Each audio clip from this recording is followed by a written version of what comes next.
వరంగల్ జిల్లా వర్ధన్నపేట ఎస్టీ బాలికల వసతి గృహంలో ఫుడ్ పాయిజన్ ఘటనను రాష్ట్ర మానవ హక్కుల కమిషన్ సీరియస్గా తీసుకుంది.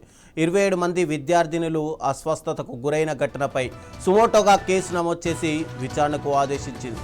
ఈ ఘటనపై పూర్తి వివరాలు సమర్పించాలని చెప్పి జిల్లా కలెక్టర్ను కూడా మానవ హక్కుల కమిషన్ ఆదేశించింది. ఇక విద్యార్థినుల ఆరోగ్య పరిస్థితి, వారికి సంబంధించిన వైద్యం, వసతి గృహంలో ఆహార నాణ్యత, పరిశుభ్రత, బాధ్యులపై తీసుకున్న చర్యలు, భవిష్యత్తులో ఇలాంటి ఘటనలు జరగకుండా చేపట్టిన చర్యలపై సమగ్ర నివేదికను సెప్టెంబర్ 7లోపు సమర్పించాలని రాష్ట్ర మానవ హక్కుల కమిషన్ వరంగల్ జిల్లా కలెక్టర్ను ఆదేశించింది.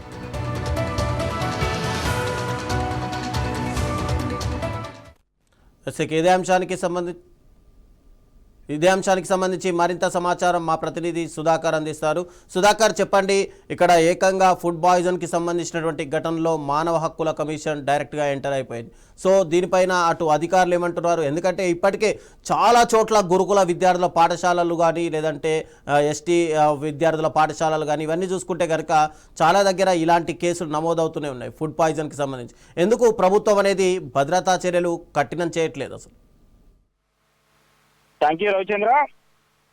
వరంగల్ జిల్లా వర్ధనపేట పట్టణ కేంద్రంలో ఉన్న ఎస్టీ బాలికల వసతి గృహంలో ఫుడ్ పాయిజన్ అయి సుమారు 27 మంది విద్యార్థులకు అస్వస్థతకు గురయ్యారు. వాంతులు, విరోచనాలు, కడుపు నొప్పితో పాటు బాధపడటంతో పాటు నిన్న జరిగిన ఒక సంఘటనపై వీళ్ళందరినీ నిన్న తీసుకెళ్లి ప్రభుత్వ ఏరియా హాస్పిటల్లో చేర్పించారు. ప్రస్తుతం వారు కొందరి పరిస్థితి నిలకడగా ఉన్నప్పుడు మరికొందరి పరిస్థితి నొప్పి తగ్గకపోవడంతో పాటు వైద్యులు పరీక్షలో ఇంకా మరికొంతమంది విద్యార్థులు కూడా అక్కడ హాస్పిటల్లో ఉన్నారు. దీనికి సంబంధించి జెడ్పీ డిఓ రామరెడ్డి కూడా ఆసుపత్రికి చేరుకొని వారికి మెరుగైన వైద్య చికిత్స అందించాలని చెప్పడం జరిగింది. అదే కాకుండా స్థానిక ఎమ్మెల్యే కేఆర్ నారాజు కూడా హాస్పిటల్కి వెళ్లి వారికి కావాల్సిన వైద్య చికిత్సలు అందించాలని చెప్పేసి విద్యార్థులందరికీ వారికి అధైర్యం చెందకుండా మనోధైర్యంగా ఉండాలని చెప్పేసి విద్యార్థులందరికీ కూడా ఇటు స్థానిక ఎమ్మెల్యే కేఆర్ నారాజు కూడా అతన్ని కూడా విద్యార్థులకు చెప్పడం జరిగింది.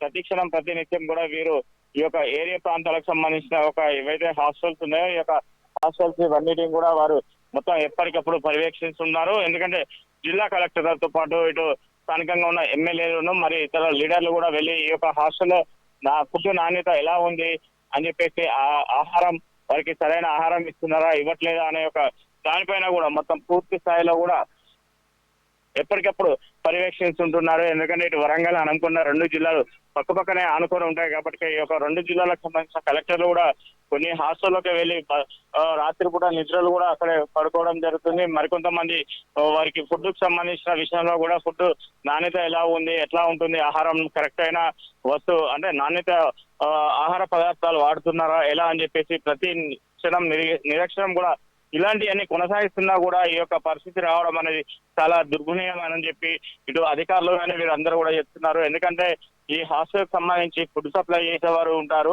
వారిపైన కూడా చర్యలు తీసుకోవాలని చెప్పేసి ఇప్పుడు స్థానికంగా ఉన్న కలెక్టర్ గానీ ఎమ్మెల్యే కూడా చాలా సీరియస్ గా వారిపై ఉంటున్నారు.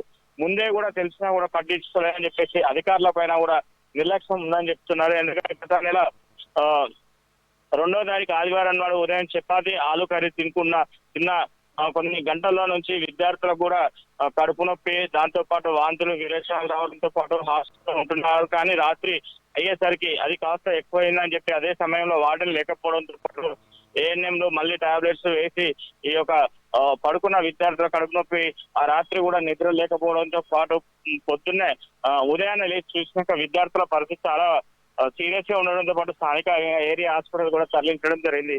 అయినా కూడా ఇక్కడ అధికారులు పట్టించుకోకపోవడంతో పాటు స్థానికంగా ఉన్న వీరు ఎవరైతే ఉన్నారో వరంగల్ జిల్లా ఎస్పీ సంబంధించిన మానవ హక్కుల కమిషనర్ కూడా సుమోటో ఈ యొక్క కేసును విచారించాలని చెప్పేసి ఆదేశాలు జారీ చేయడం జరిగింది. కమిషనర్ జస్టిస్ అక్సర్ కూడా ఇదే ఆదేశాలకు మీరు సుమోటో కేసు తీసుకోవాలి, వీరి పైన సంబంధించిన దినపత్రికలో వచ్చిన వార్తలను కూడా వారు చూసి దీనిపైన ఎమ్మెల్యే తక్షణమే వారిపై స్పందించి వారిపైన తగు జాగ్రత్తలు తీసుకోవాలని చెప్పేసి అధికారులకు కానీ ఇటు విద్యార్థులకు కూడా సూచన ఇచ్చి వారికి కూడా అవగాహన సదస్సులు కానీ ఎవరైతే ఫుడ్ సప్లై చేస్తున్నారో వారిపైన కూడా చర్యలు తీసుకొని వారు నాణ్యమైన ఫుడ్ ఇస్తేనే వారికి ఒక కాంట్రాక్ట్ ఇవ్వాలి, లేని ఎడల ఒక కాంట్రాక్టర్ ను కూడా మొత్తం రద్దు చేయాలని చెప్పేసి ఇటు స్థానికంగా ఉన్న విద్యార్థి సంఘాలు అయితే ఇటు ఎస్సీ ఎస్టీకి సంబంధించిన వారు కూడా సుమోటోగా తీసుకోవాలి, దీనిపైన ఎంబడే తక్షణమే పరిష్కరించాలి. ఇంకా రానున్న రోజులలో విద్యార్థులకు ఇలాంటి ఎట్టి పరిస్థితుల్లో కూడా విద్యార్థులకు ఇలాంటి పరిస్థితి రాకూడదు అని చెప్పేసి ఇటు అధికారులకు కానీ ఇటు పోలీసులకు అధికారులతో పాటు వీడు ఉన్న